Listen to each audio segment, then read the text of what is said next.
एकच विजन त्या ठिकाणी चारही उमेदवारांचं आणि भारतीय जनता पक्षाचं त्या ठिकाणी आहे, ते म्हणजे खऱ्या अर्थाने या सर्व भागातील नागरिकांचं राहणीमान हे बेसिक गरजांनी त्या ठिकाणी परिपूर्ण करणं. महानगरपालिका क्षेत्रामध्ये नाट्यगृह, गार्डन्स, त्यानंतर चांगल्या प्रकारच्या शाळा, चांगल्या प्रकारचं हॉस्पिटल, त्याचप्रमाणे लहान मुलांच्यासाठी आणि ज्येष्ठ नागरिकांच्यासाठी विरंगुळा केंद्र, फिरण्यासाठी एक चांगल्या प्रकारचं वॉकिंग ट्रॅक, ह्या सगळ्या सुविधा, थोडक्यात एक म्हणायचं की एक परिपूर्ण महानगर ह्या भागाला करायचं आणि एक पुण्याचा चांगला समृद्ध भाग करायचा. आणि याच्यासाठी चारही उमेदवार भारतीय जनता पक्षाचे, त्याच्यामध्ये आदरणीय आल्हाददादा असतील, त्याचप्रमाणे स्नेहलताई असतील, आदरणीय प्राचीताई असतील, जीवन बाप्पू असतील, हे सर्व उमेदवार आणि हे चेहरे भारतीय जनता पक्षाने त्या ठिकाणी दिलेले आहेत.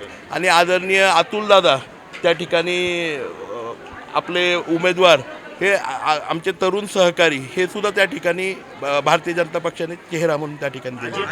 अजितदादांनी अनेक गुन्हेगारांना उमेदवारी पुण्यात दिली म्हणून टीका होते, पण तुमच्याही प्रभागात त्याच्यावर तर ऐन निवडणुकीत गुन्हा दाखल झाला, मृत्यूला कारणीभूत ठरलं, काय आव्हान करायचं? आता हे खरं म्हणजे समोरच्या पक्षांनी आत्मपरीक्षण केलं पाहिजे.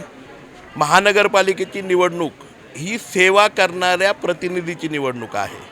अशा उमेदवारांची नाही जे लोकांना घरातनं बाहेर काढतील आणि फ्लॅट ताब्यात घेतील आणि बिल्डिंग ताब्यात घेतील, ॲम्युनिटीच्या जागा ताब्यात घेतील, किंवा माझ्या उंडरी, हंडेवाडी या परिसरातील सर्वसामान्य शेतकऱ्यांच्या जमिनी ताब्यात घेतील.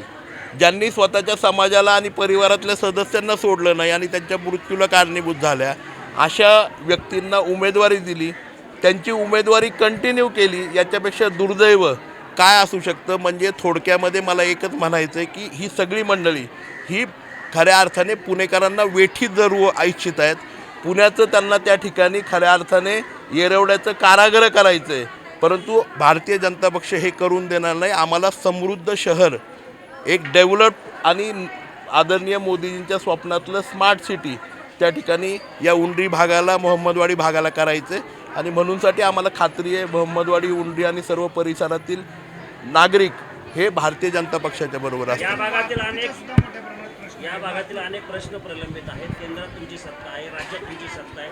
4 उमेदवार निवडून आले तर खऱ्या अर्थाने विकासामध्ये काय आव्हान? निश्चितपणे भारतीय जनता पक्षाची सत्ता आणि महापौर हा पुणे महानगरपालिकेत येणारच आहे, परंतु माझ्या 41 प्रभागातून उंडरी आणि मोहम्मदवाडी परिसरातून 4ही उमेदवार जर सर्व नागरिकांनी निवडून दिले तर निश्चितपणे मी त्यांना आता तीच आव्हान केलं की आपल्याला पुणेकर ही ओळख त्या ठिकाणी निर्माण करायची, ते विकासाचं शहर म्हणून आपली ओळख निर्माण करायची. त्यासाठी 41 प्रभागातून 4ही भारतीय जनता पक्षाचे उमेदवार त्या ठिकाणी.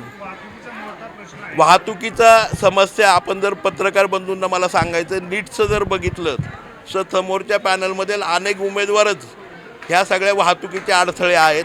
हे उमेदवार हटवले की सगळ्या वाहतूक सुरळीत होणार आहेत.